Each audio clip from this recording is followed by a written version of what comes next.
Hello, everybody, and welcome to the MedEvac Podcast. I'm your host, Christian Meyers, joined by my other host here, David Reid. Hello, everybody.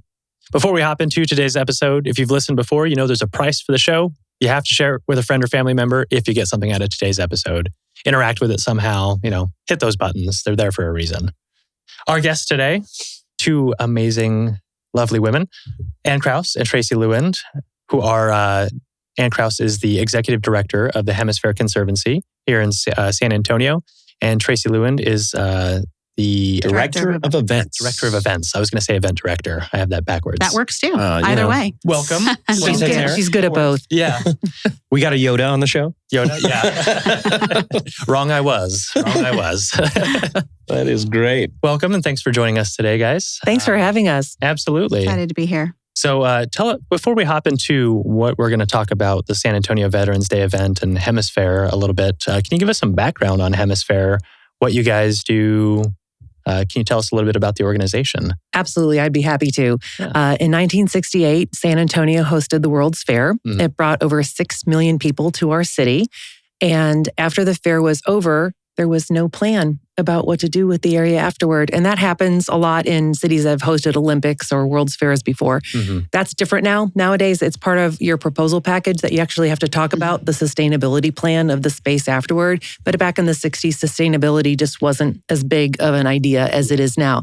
And so essentially, the area of the World's Fair fell into disrepair for the better part of 4+ decades.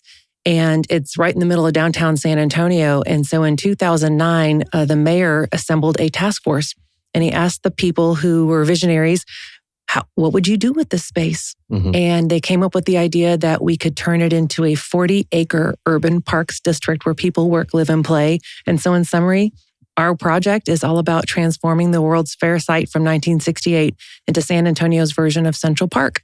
Oh. And it's going to be awesome. It's 3 different parks with different personalities. The first Yanaguana Garden opened in 2015. We have since hosted over 3.7 million people, making us the second busiest park per acre in the state of Texas. And we're not even fully built yet. Wow. 84% of our visitors are local residents from all over San Antonio and beyond, and people of all ages, abilities, socioeconomic levels. We're bringing San Antonio together.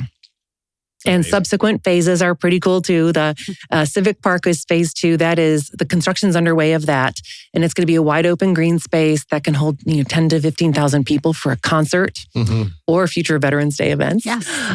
Water and shade to deliver on those needs that the San Antonio community expressed. And then the third park will be at the base of the tower, which was actually built for the fair. But yeah, it's exciting. We have one built, one under construction, and one's being planned. So lots going on. That's pretty cool. That's pretty crazy. You have had to seen some transformation occur because that park was not... It was sleepy. Yeah. And splintery. Yes. And the other thing too is there was a neighborhood there in existence before the World's Fair. Yeah. And 2,000 residents were displaced through Imminent Domain to make way for the fair. And so we're replacing some of that density and that vibrancy by having residential components to Hemisphere, where we have some public-private partnerships going in.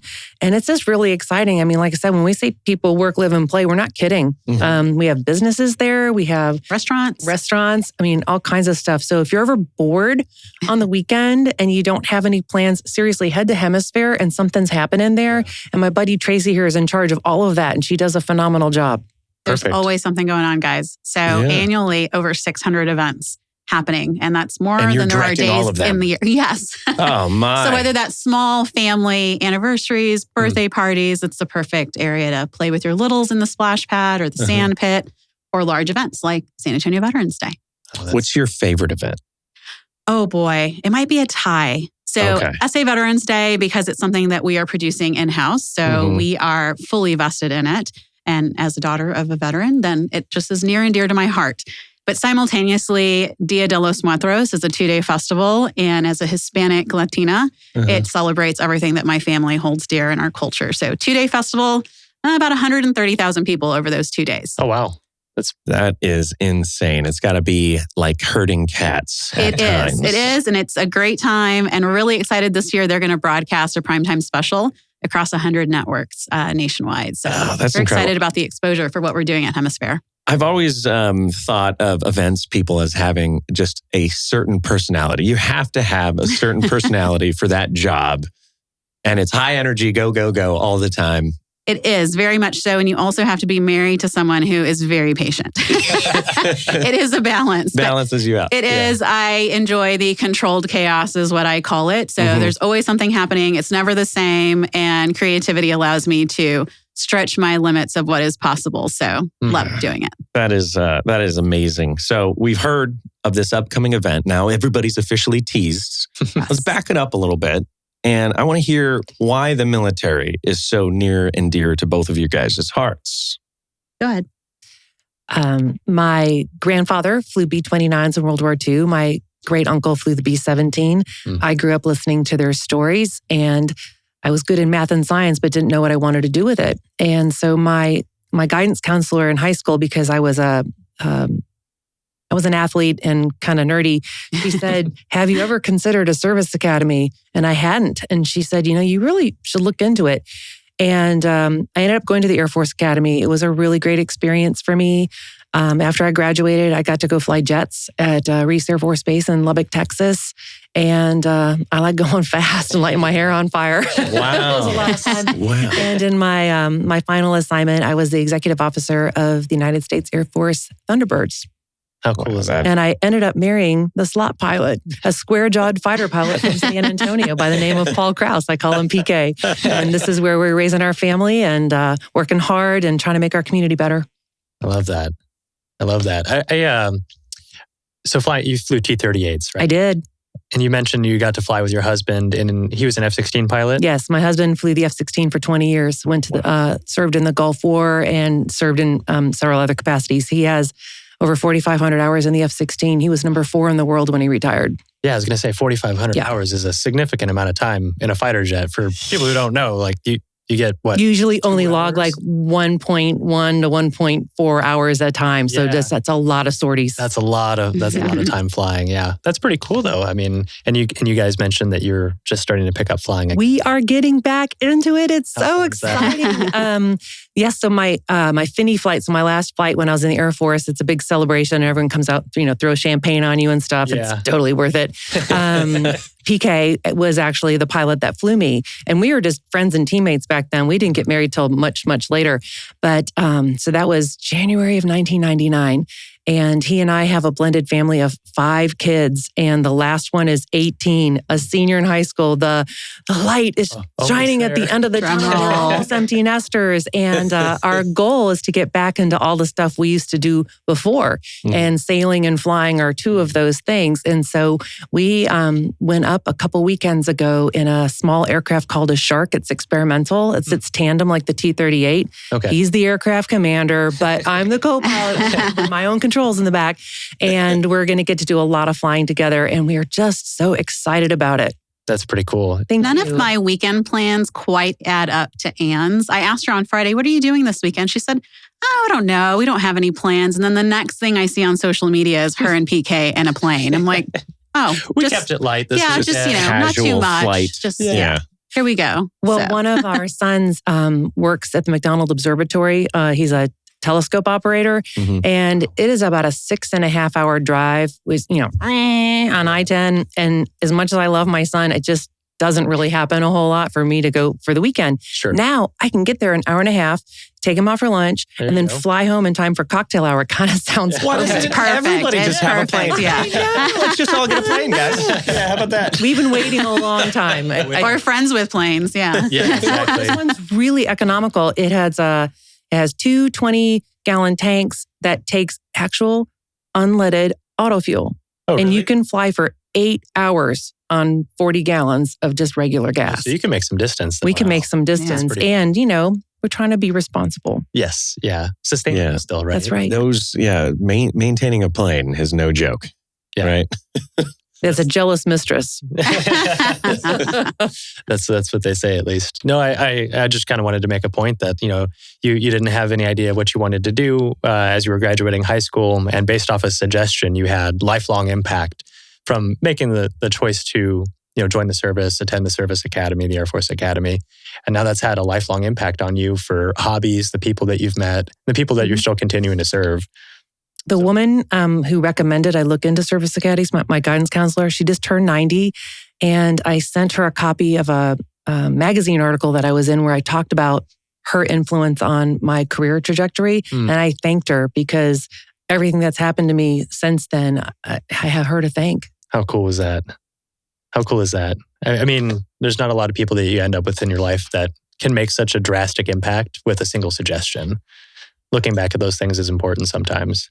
And you felt the need for speed. So you sail all the time. And you think that obviously came from the plane. I'm a bit of an adrenaline junkie. But were you always that way, or was this cultivated in the Air Force? No, I love to ski. I love to go on roller coasters. I like upside down, bring it. Yeah, awesome. I just went to Disney World and was on the Velociraptor roller coaster. That thing is I'm a theme park. That's my second love language aside from events. So theme parks. Yeah.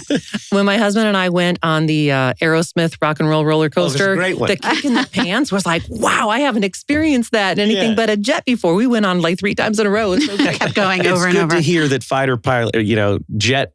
Is it still a fighter pilot? Or? He's a fighter pilot. I was a jet pilot. So a jet pilot still enjoys roller coasters. Yeah. Because I could just imagine you sitting there just as it's going. This is not exciting. Blank expression. Desensitized. Yeah. Well, it is, just for perspective, when I flew the T-38, when you come in for a landing, because it has such a small wingspan, it doesn't float real well. And so you need a lot of power coming in over the numbers. And so when I'd be landing the 38, it was about 165 knots coming in at the end of the runway. This aircraft my husband and I are flying now is 65 knots coming over the runway. So you have a lot, it's still dangerous. It's a different, it's still a dangerous phase of flight, but things aren't coming at you quite so fast. And now that he's 60 and I'm in my 50s, it's probably best. Slow it down just a notch. I don't know. I just saw Top Gun. Wasn't that awesome? My gosh, that was amazing. And that man is 60 years old. He is, yeah. He is committed. I appreciate that about him very much. Yeah. He looks 40. He looks 40 years old. Well, he has a lot of help. Yeah. Yeah, Val Kilmer. Look this up. Yeah, he does have a lot of help. When you inject, money straight into liquid cash into your veins. It keeps you young. He does look good. The cure for everything. And my husband is such a spoiler at a lot of those because he's like, oh, that's not tactically appropriate. He actually was digging Maverick, so it's good. It was a good one. Yeah. And then you got the bonus kind of POW situation at the end. Spoiler alert. Yeah. If you haven't seen it, we might have just ruined it for you. Yeah. Sorry. We'll edit that in post. Yeah. No, we won't. We won't. Spoilers are allowed. That is amazing. So, and your connection. So my connection is a family that's rich in service. So my maternal grandfather served in the Air Force, and then my paternal grandfather served in the Army. And then I have a brother who served in the Army. He was stationed at Fort Drum, not so much in the winter for visits. Oh, man. But a brother who also served in the Marines. So both brothers have served, both grandfathers, and a niece to several uncles who served as well. So really just honored to have them as part of our family. And so that's the legacy that I bring in perspective to us coexisting together for SA Veterans Day. That's amazing. I mean, the military could not function without its family. Correct. Right. Absolutely. And having those strong individuals back home that make sure everything is going according to plan so that they could focus on the mission is so important. Yes. So did you ever consider maybe joining the military yourself? I did not. It was too much of a party planner, event planner that I'd rather throw the parties for our service members. So that is the angle that I'm coming from. The military likes to take the party out of everything. So it would not have worked out well for me then. So, but I'm loving on everybody else with what I do. Except pilots, apparently. Yeah. Apparently they get all the fun. Yeah, exactly. See the world, they said in the Army, and I was like, not the best places that I visited. But the Navy is the group that has the killer real estate. But they're stuck on a ship for a prolonged period of time with the same people. My brother also served in the Air Force, and I was stationed in Texas at the time. So when they asked him where would he like to be assigned, he said the coasts or Texas, and they gave him Offutt in the middle of Nebraska. Neither one. Yeah. Here you go. This one's close. 12 years dungeon. Yeah. 7 years no trial. 7 years no trial. Yeah. That's great. Well, I mean, you can't always get what you want, right? And how many stories have we heard at this point where someone's like, yeah, I wanted to come in as a ranger and I was a mechanic 6 months later. You know? It happens quite often. Very different. Yeah, it needs the military. That's right. But you sign your life away. You sign your life away. I've seen it from parts of it. Well, I want to roll back a little bit, Anne. Something you mentioned kind of, I don't know, it prompted a thought for me. You mentioned Imminent Domain coming into place during the 1968 festival? It was prior to the 68 World's Fair to make way for it. Okay, so the city of San Antonio came in and they cleared out residents from their homes. Yes. To acquire the land. Yes. So they could stand up like a park for the Hemisfair event. Just the grounds for the World's Fair site. Mm-hmm. Okay. And I'm curious about that. Because I know there's still residential areas within the park now. And I know a lot of those are historical homes at this point. A lot of those were built in, the 1800s, 1900s? The late 1800s. So I can tell you we have 21 historic structures that were saved from the wrecking ball. And I'll use one family's experience, just, give you a specific example of what happened. So there was a house built in 1891 by a man, last name Longini. And then he sold his house to a family last name of Herman. And members of the Herman family were in that house until Imminent Domain. So, decades. Yeah. And I met the grandson of the Hermans, and he's in his 80s now. And he remembered going to, holiday celebrations at his grandparents' house and whatnot. And so it was sad for the family when they had to move out, but they were, they took it in the chin and they realized it was the right thing to do for San Antonio. And the house was used as a Filipino restaurant during the fair for 6 months. And then after the fair was over, there was no plan. And so they sat on the sidelines watching this 3,900 square foot Victorian eclectic house fall into horrific disrepair. They just couldn't get it back. No, and because it belonged to the city at that point. And so when I came to the Hemisfair team in 2014, that house had squatters and feral cat colonies living in it. And that was it. Colonies, yes. That's an aggressive word. Yes, because colonies implies the fleas that came with it. Yes. I can only imagine. So what we do is we had some bond funding, and we used bond funding to stabilize the exterior. So arrest the neglect, if you will. So if there's a hole in the roof, you fix that, stabilize the exterior. And then one by one, we focus philanthropic efforts. That's my wheelhouse on raising enough money to bring the interior up to code. And we call it white box, which is when, electricity works, plumbing, et cetera, and the walls are back in shape. And then we publish a request for interest. And we're looking for businesses that could serve park visitors to come operate out of these houses. It gives them a new lease on life, if you will. And so we have Doe Pizzeria, we have the Paleteria, we're bringing in Kunstler Brew House, we have Commonwealth Coffee House, and another location of Bombay Bicycle Club. We're soon going to have a Jerk Shack, and then something called, no, that one's secret, I can't tell. Not yet. Anyway, more we almost not yet. She was on a roll. No, we have lots of good stuff coming. And as you can see, there's a bit of an international flair there as well. Yeah. And we charge our business tenants a single-digit flat percentage of their gross monthly revenues as their lease payment. Wow. And then we reinvest that in the houses, in the programming, just to make Hemisphere better.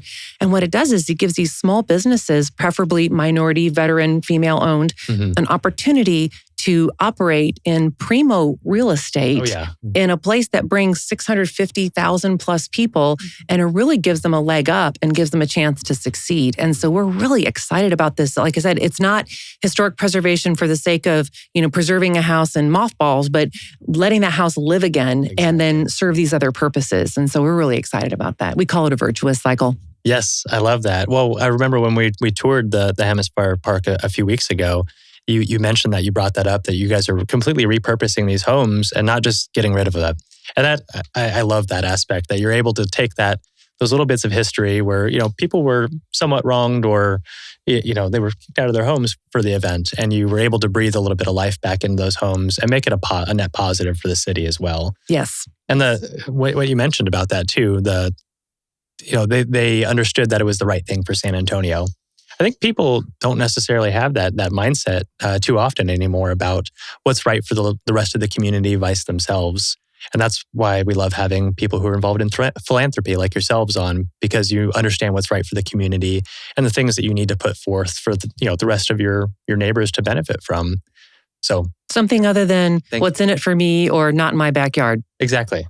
Yes. Exactly. And that's not my lane. Yeah. That's what I'm saying. That's not my lane. Not my circus, not my monkey. Yeah. And you drive a great point is, we got to be concerned about the cities we live in. Mm-hmm. And these kind of efforts showcase this to that community. But you all get this. You served. Mm. You know what it's like to have a mission that's much larger than you. Yep. And it gives you purpose. Exactly. When I left the military, it was important to me to continue serving, just in a different capacity. Exactly. Yeah. Well, what else would you do? I don't know. I'd be miserable. 9 years of your life serving, and that's ingrained in you. Mm. It is 24 definitely hours. part of who you are, very much so, in so many different Well, ways. you too. Yeah.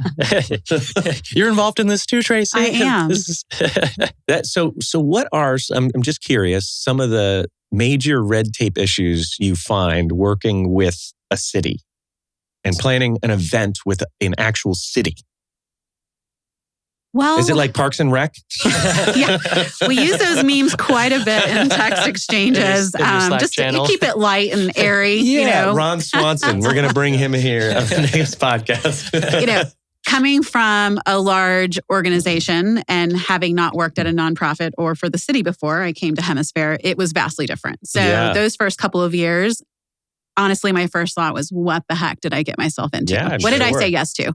Just red tape and It's different. bureaucracy. It's different. Street closures, who it impacts, your neighbors, versus if you have a facility where it's just anything that happens within your gates is a go, as long as you say that it is. So taking all of that into consideration, it's really being neighborly. So it's the communication that is so key. So whether it's with downtown city operations, our tenants who function within Hemisfair in these historic homes, but letting them know that 125,000 people are going to descend in or around their business within 2 days. Like, do you have enough tomatoes to last? Because you're not going to get a delivery truck in. So just thinking beyond the scope of the park visitor and everybody that it might impact. So traffic patterns and working with SAPD and traffic control and our emergency responders and making sure that they have access. And there's proper security at the events. And that's a whole nother spectrum that most people don't realize that goes into the events. It's and not just picking the food and beverage operators. It's bigger than that. And that's another point. Is you have to have all these permits that allow you to do, liquor permits, beer and wine, all this stuff that you're thinking about. Yes. And then managing a lot of relationships too. These partners all need a certain level of care and feeding. And Traci is juggling all that, or spinning the plates, if you will, and just praying that one of them doesn't drop. And then every once in a while you get a little curveball like, hey, this person wants, such and such. And it's like, does that fit within the overall footprint of the event? How does it impact other people? And so she's masterful at managing the relationships to make sure that the people who are, spending money to be there, not participants so much, but like, vendors who are coming, they're being treated with respect. And it's hard. You have a lot of stakeholders for every single event we do. We do have a lot, and it's really important as a stakeholder in the community that we love on these food and beverage operators who are up and coming, because they could very well be the next tenant of Hemisfair. So this is our first interaction with them and first relationship building.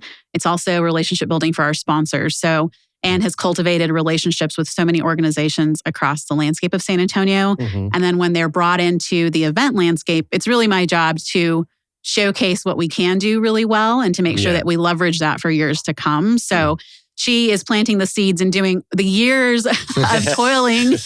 And I have to be very diligent to make sure that I water those. But it is all relationship building and us. Exactly. Looking out for each other. And as you said earlier, the bigger picture. This is our park collectively as a city, and we are the stewards of that. And so we're doing the very best that we can on the daily basis. I always find that the big picture is hard to execute, for the most part. So you have the strategy, the vision, the direction. This is what we want. Make it happen, right? Yeah. And that's got to be like, well... As long as you don't want daytime fireworks or unicorns, I'm good. Those other two things are a little more difficult to make happen. But for the most part... Daytime fireworks. Daytime fireworks. It's underwhelming at best. See it. So I could imagine some of the logistical issues that you guys face too. And with that amount of people that you have, not everyone is going to be happy. How many people are just going to... try. I know. But we do really well on the happy scale, but... in the But there's always going to be like that person 98%. driving through the city that's just like, this dang parade, you know? Well, I think we just are always large population that comes. We talk a lot about the programming and events that happen, and 97% of the events that happen at Hemisphere are free and open to the public. And so the idea that we are giving this to you and it is being funded by generous donations throughout the community, I think just sheds a different light on maybe people's or complaints about what they might encounter. But of course, there's always one person, right? The bandana is not the right color, or, maybe we should have had a different color of balloon. But we do our very absolute best. People do get fixated on some of the smallest things, like bandana colors. Like, come on. Balloon colors, Balloon colors, Daytime fireworks. That's a good one, though. Well, I'll share with you, Traci worked with our director of operations in a previous career. They were both at SeaWorld. And so our director of park operations is really savvy as to the bits and pieces that make for a really nice experience, but things that you're not really paying attention to unless they're wrong. So I'll give you an example. The trash needs to be picked up every so often so when you go up to a receptacle, it's not overflowing. The bathrooms have to be clean, just those things. And if you get it right, people will walk away having had a really great experience. They can't put their finger on why, but if any of those small things is off, they didn't have a good experience and they may not come back. And so we want people to have, like you went to Disney. Disney is really big on that. They want to master all of those pieces of your experience so that you're wowed and want to come back again and again. We want to do that at Hemisphere. We think once you come once, you're going to come back because it's awesome. Yeah. Have you guys seen Woodstock 99? No. Should we? You should watch it right before the event. Okay. Maybe right after the event. It's pretty horrendous. Will it make us feel really organized? It will. Yes. That's why I want you to do it. I've heard that from several friends. I want you to watch it because you're going to be like, we got this. Yeah, we're fine. We got this. We can't do worse than this. Okay. Yeah. If at any point a low bar. Yeah. If at any point you find yourself stressing, just remind yourself of that, and you'll be right as rain. This has potential to be some social media spoofs as far as posting. Like, were you here? This will not be this. I bring it up because they had a trash issue there. No one picked it up, and that was the biggest complaint. And that will hold on to the rest of that event's life. People are like, I don't want to go. There's trash everywhere. Yeah. And that was, so if you haven't seen it, it devolves into total Lord of the Flies situation. The stemming point was because of the trash. People were throwing their trash everywhere, and the garbage men who were supposed to come on site multiple times a day started refusing to pick it up. And that was like the linchpin that created the rest of the de-evolution from there, and it turned into riots. And but they were like romping around in the sewage water. Ooh. Oh, okay. Wow. So we're not going to get that bad. No. We don't need to get into the details. We're having this episode's all about air-conditioned porta potties, so that will not be happening. That's classy. It is classy. That is nice. South It's Texas. a world-class park. Yeah. You should expect no less. And we walked through it, and it is beautiful. You guys have done such a phenomenal job getting this refurbished and ready. And it's such a beautiful area. Comparatively, I've been in San Antonio since 2010. So just that small amount of time, you see the growth comparatively. It's new life for new generations. So many of us who have been born and raised here for at least a long period of time have memories of old. And now, as I bring my great aunt who's 96, she was at the World's Fair and is just amazed at how different it looks, but it's vibrant and new memories with my kiddos. So it's new life being infused. And you get to bring in, tourists to San Antonio. You got to, put a little bit of heart into it and make it an attraction. Boost the economy, boost the businesses, support those organizations around you, and do good while you're doing it. Yes. When I travel, go ahead. When I travel, I like to go where the locals are. I don't want to eat. Every time. Same here. Every time we've had a driver on vacation, it's like, where do you go when you go out to eat? If you're going out to eat tonight. And so having those locals operate within Hemisphere gives visitors to San Antonio a taste of who we are culturally as a city. And you incorporate the culture within a veteran-focused mission, which I think is really cool. So you get that local piece. You'll have the food. You'll have the festivities that is what San Antonio is known for. And I think that's amazing.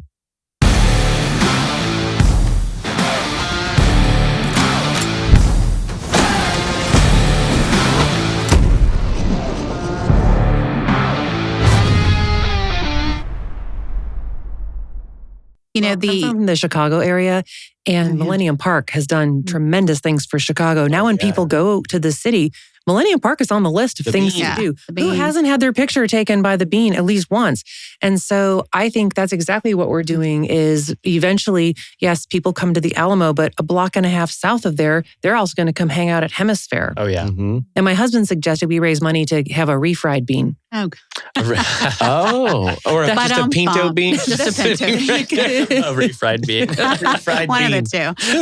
Well, and we live in a world of foodies. That is such a thing. And the theme for the World's Fair of 1968 was the confluence of civilizations. And I feel in a small way, we are doing that with our food and beverage operators. So it is really a tour around the world of so many different flavors. And so you get to experience that, the new generation of foodies coming through. I can't wait for this event now.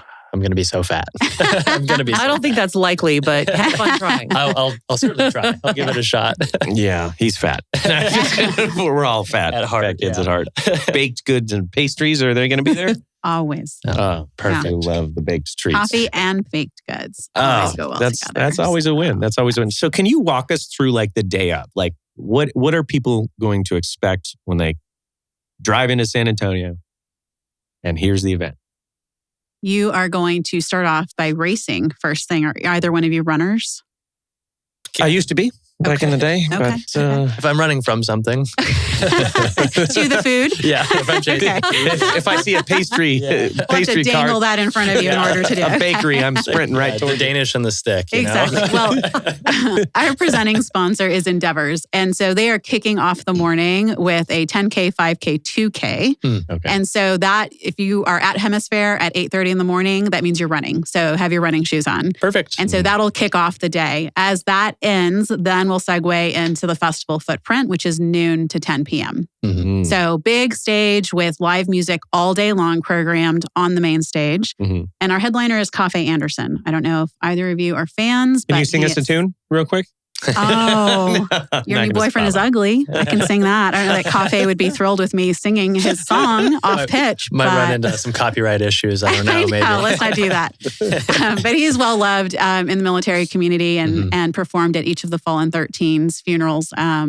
So he has given so much of his time and energy. So we're excited to have him headline. And so he'll hit the stage at 8:00. Perfect. So we have a full day with food and beverage vendors, which is what Christian is going to be, headed for. All the eats, yes.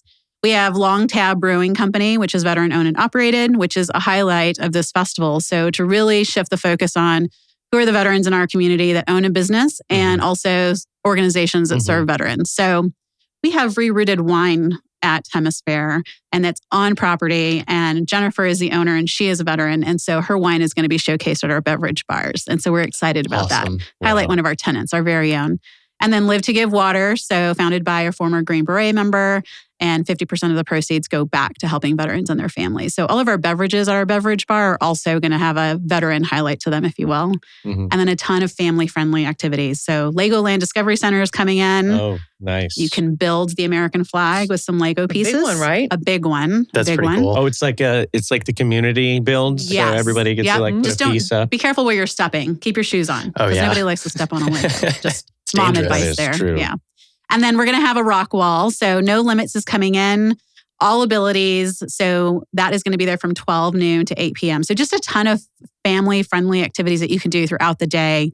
And some military vehicles on display as well, and some storyboards from different collectors that we've partnered with. So we're really excited to have Fort Sam Houston helping us, and Military Affairs Office of City of San Antonio. They've been such a huge support to make sure that we love on our veterans during the celebration. So, and last but not least, we have a laser light show. So yes, we thought, how can we change this up? So we have fireworks that usually end every big festival at Hemisphere. And so we wanted to change that up and give something a little different to our audience. And so Laser Spectacles is coming in with a 20-minute patriotic show. So the lasers are going to be out over the guest attendees. And then we thought, well, what if you're at UTSA's football game over at the Alamo Dome and you're in the downtown quarter? We want everyone to see it. So we partnered with Hilton Palacio del Rio, and we are going to have the laser light show broadcast on the facade of the hotel that evening as well. So very cool. Wherever you're at, you will be celebrating with us. There's going to be an all-veteran group parachute demonstration. Yes. And if SAF PA agrees, we are going to get hopefully a 4-ship of aircraft to fly over during our civil ceremony. Really excited. Fingers crossed on that. That would be really cool. That would be cool. Yeah. It's a full day. What kind of aircraft are you looking at for that? What do you think I requested? Oh, F-16s? T-38s. Oh, T-38s. Yeah. I didn't know which direction. Yeah. F-16s. Yeah. That would be nice. Yeah, the F-16s in the local area are with the Guard unit, and that's not a drill weekend for them. Sure. But T-38s are sweet. Oh, yeah. But you tried. We did. Yeah.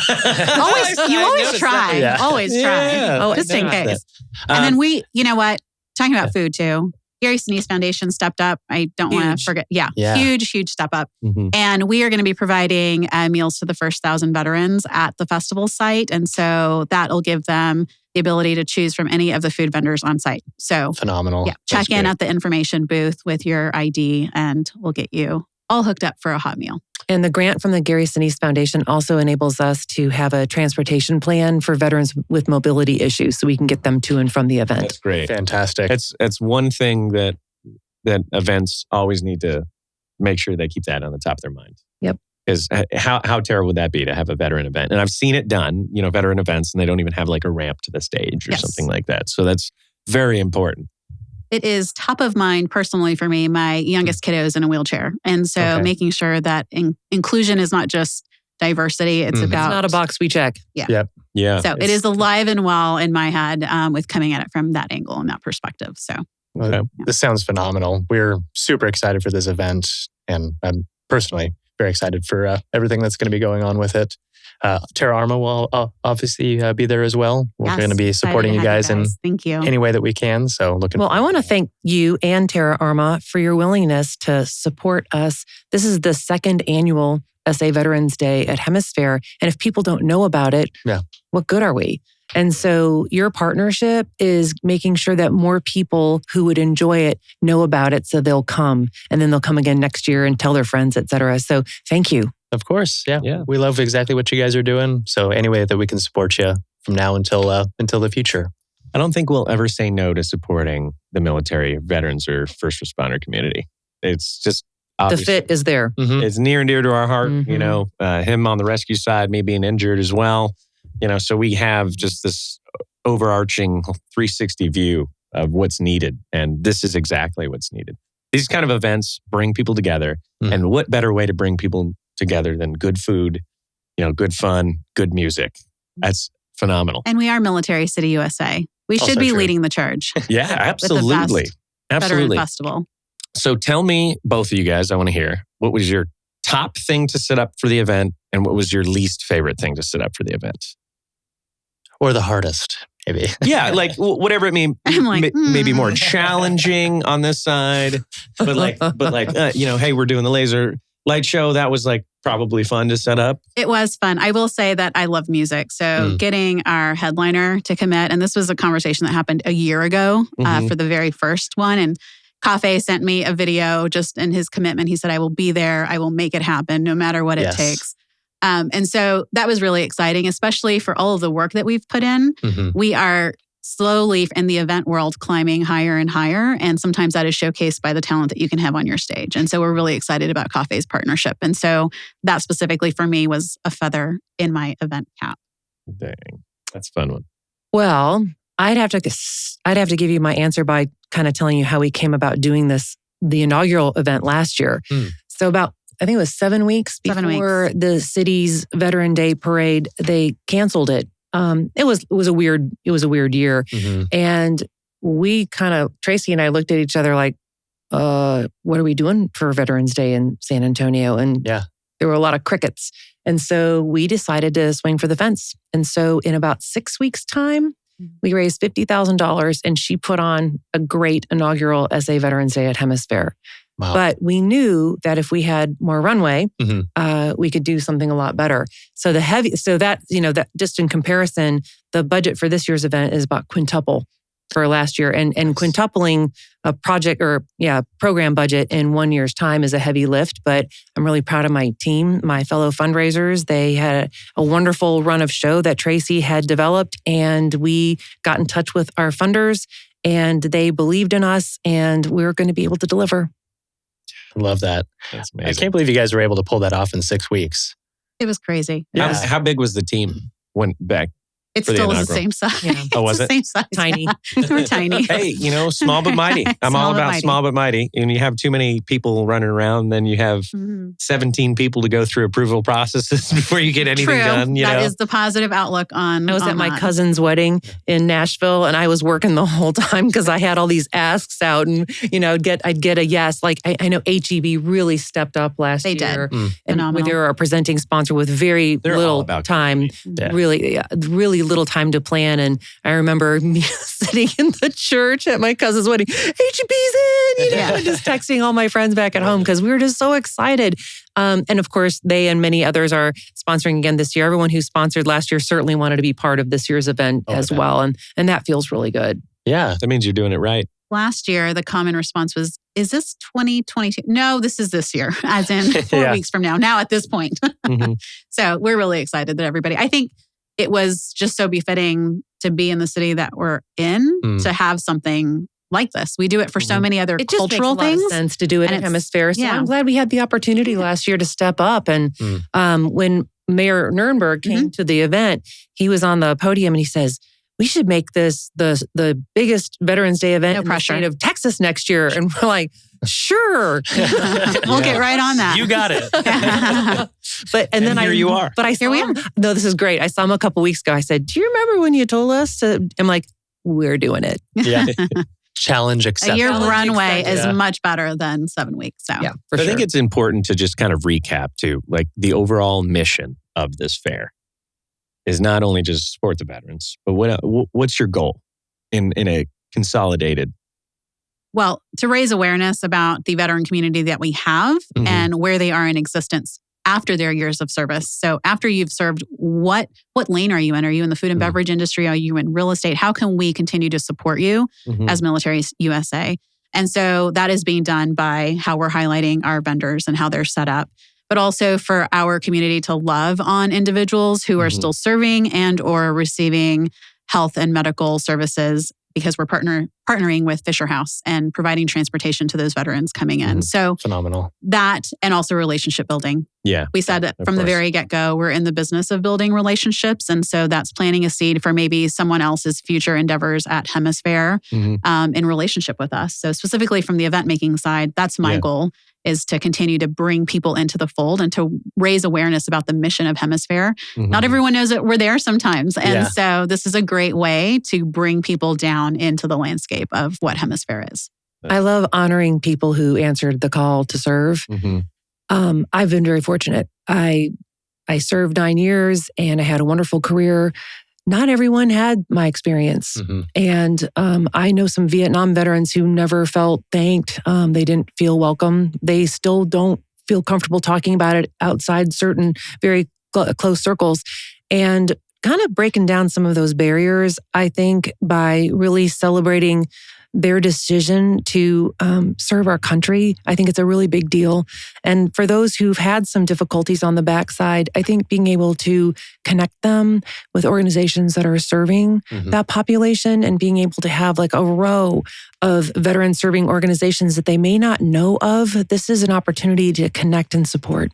Yeah. And that is just providing resources, you know, just the ability to come together and say, hey, this is an organization that I'm going to put in front of you, and this could help you out drastically. Yes. So what are some, like those veterans who are engaging with y'all and your team, what are some of the common challenges you're seeing within their lives? Like what is the big, major problem these guys are working through and you guys are helping? So one of the things that we've heard repeatedly over and over again is home buying, purchasing. Obviously, through years of service, you may be renting or base housing. And so maybe this is a new endeavor, the first time home purchase. And so one of our vendors specifically, her name is Veronica Bradley, Homestead Real Estate and Properties. Her husband is a veteran. And so both he and his wife are realtors, and they're going to have a whole booth set up. They've written a book on how to navigate the home buying process as a veteran. So commonly asked questions that affect you directly. So they will be there to answer those questions, have the book available. And so we're really excited. So really digging in deep to people who have had experience and been through it and can speak to it, and not just what you should do, but this is what has worked for us and this is how we can help you navigate the process. So that's a good example of of what we're doing specifically from homes and living situations for veterans. Mm-hmm.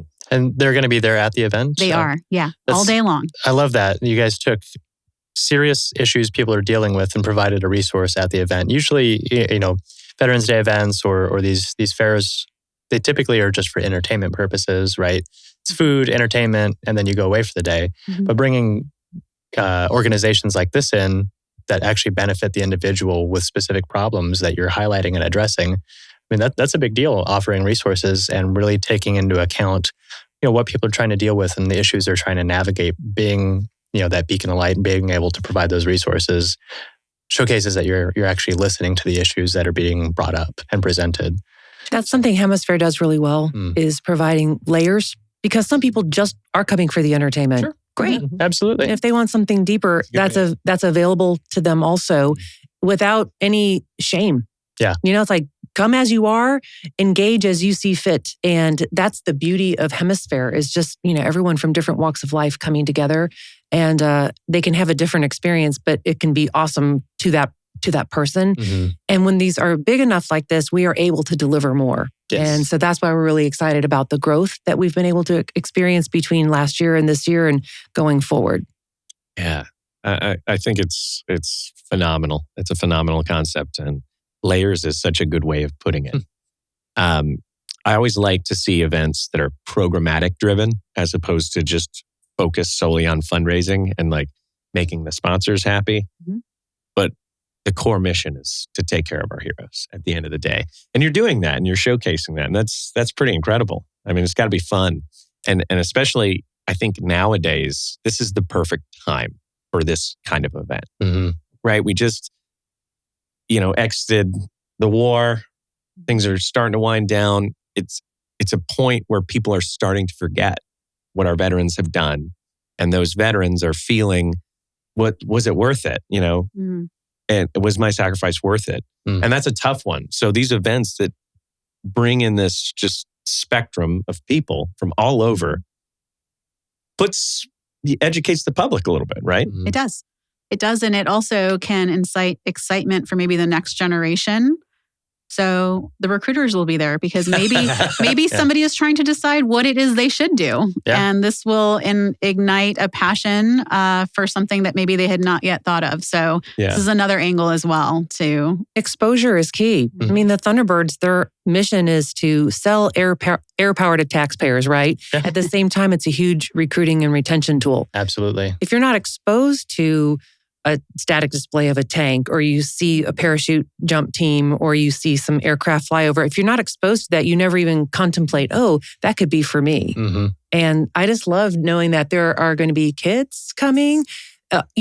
I don't remember what the percentage is. I think it's very low. Is it 1% of, there are not that many families anymore that have a member of the military in them, but they tend to have the multiple generations of military service members. Do you know that number? It's tiny, right? Roughly 1% to 2% have served in a capacity for the armed forces. Right.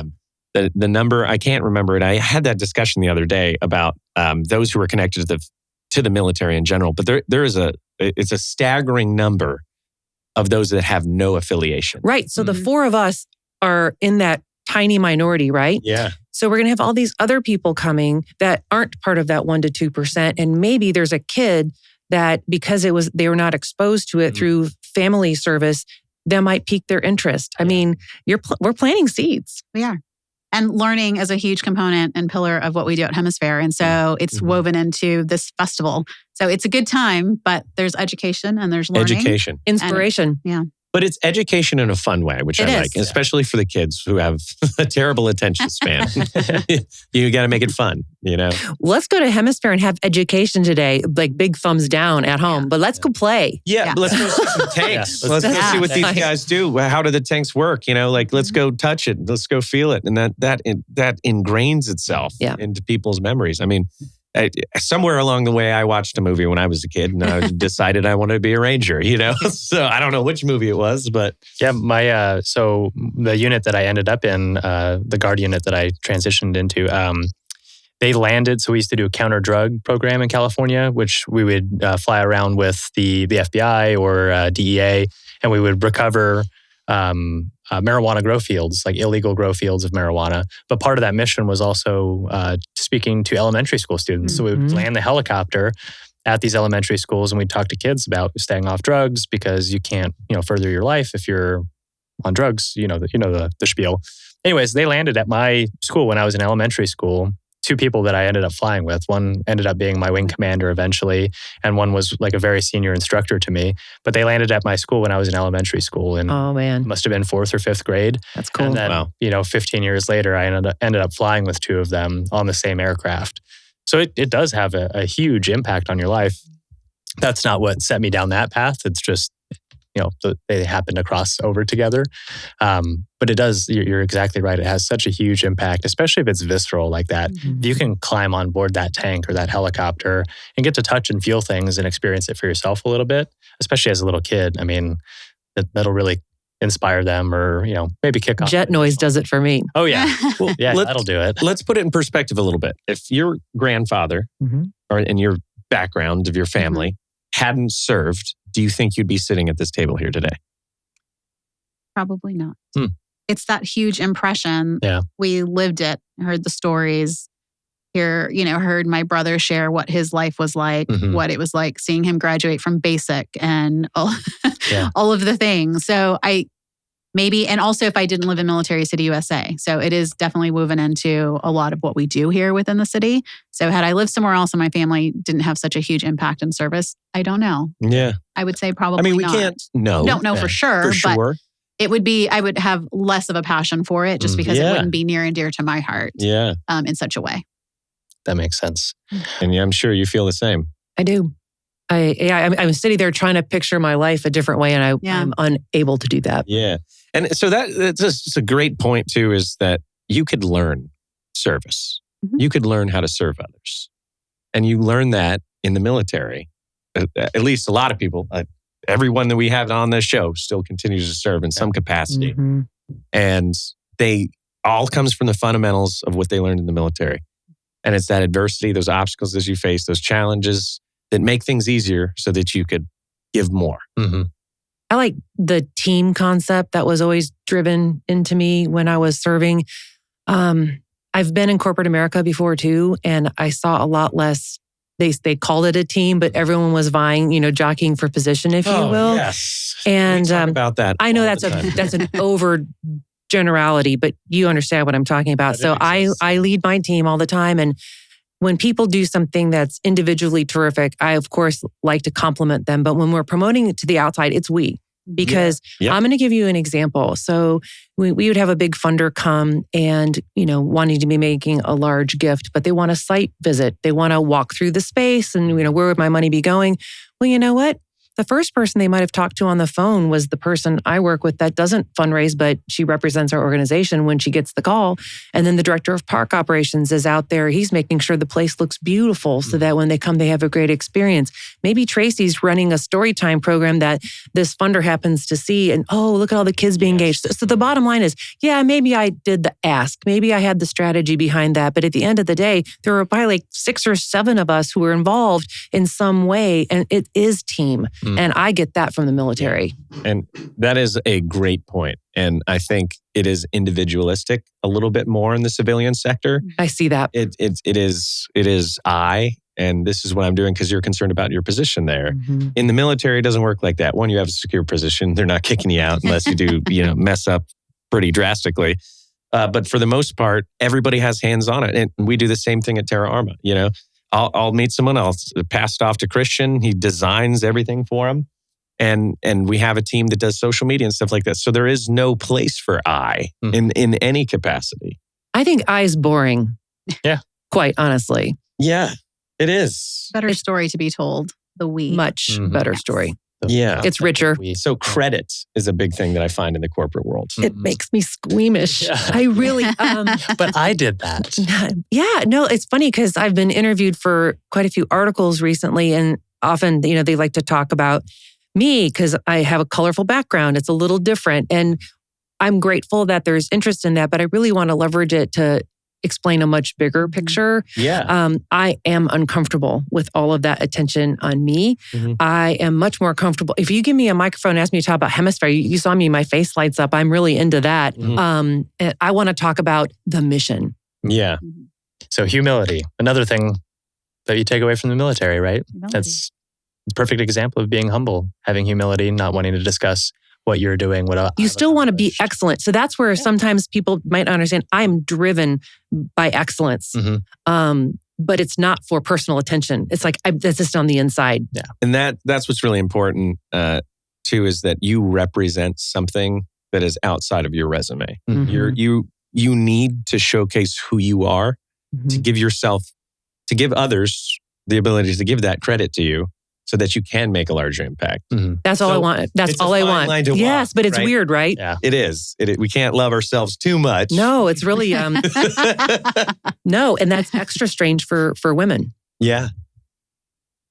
And care to dive in a little bit more into that? Or No, Peel back those layers. I think I might just leave that. just one. gonna leave it. That's a mic drop. And that's the show. Yeah. Thanks for tuning in. And that, and Yeah, that, okay. it's a whole, I wasn't trying to give you a no comment, but you've been around people before where, if men are assertive, that's great. Sometimes when women are assertive, that can transgress into being, she's aggressive. Oh, yes. Yeah. I am confident and I'm assertive, but I'm also really nice and I'm non-aggressive, but it makes jealousy. Yeah. I don't know what the exact term is, but it can be intimidating sometimes. And the thing is, like I said, I'm competent, confident, nice. I'm happy to work with you, this, that, the other. But if you're not ready to receive that kind of input from a woman, not everyone is. Sure. Yeah. I can see how I can probably rub people the wrong way, even though my heart's in the right place. And I work on that because I want to get along and I want to make things happen. And you do that with relationship building. And so, it's something you always have to work on it's not just your intention, it's how you're perceived. Absolutely. Absolutely. That's that symbolism we're talking about, right? It's being that symbol. And, we've all made mistakes, but the way we project ourselves has to represent the organization and the mission that we're driving. Yeah. Absolutely. And the values within, right? Yes. Yep. Absolutely. Well, can you remind us when the SA Veterans Day event is? Saturday, November the 12th. Saturday, November 12th, starting at?